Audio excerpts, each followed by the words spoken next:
ও কেরা পুকুরে আমার ঘাটের কাছে হবে না। আরে দাদা এই দুটো জামা কাচবো, বেশি জামা কাপড় নাই। ও দুটো বলে বলে সারা পাড়া কেচে চলে যাচ্ছে, কিছু বলা হচ্ছে না বলে নাকি? ওসব কাছে হবে না। ওট ওট। আরে দাদা এটা ঝপ করে ধরে নিয়ে চলে যাবো, কিচ্ছু হবে না। টপ করে মাছগুলোও মরে যাবে। ওট ওট ওট। ও দিদি, হ্যাঁ আসুন আসুন। আসলে দাদা একটা কাপড় এনেছিলাম। আচ্ছা ঠিক আছে আমি বুঝে পেরেছি, পুকুরে মাছ ফেলেছেন, আমি বাড়িতে গিয়ে ধরে নিচ্ছি।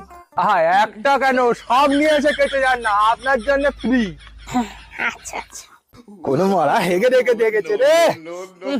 সবে সবে ঘাটটা পরিষ্কার করেছি, কপাল কপাল। আমাকে যেমন পুকুর ইউজ করতে দেয়নি, আমিও কাউকে পুকুর ইউজ করতে দেবো না। রোজ রোজ এরকম হেগে দিয়ে চলে যাবো।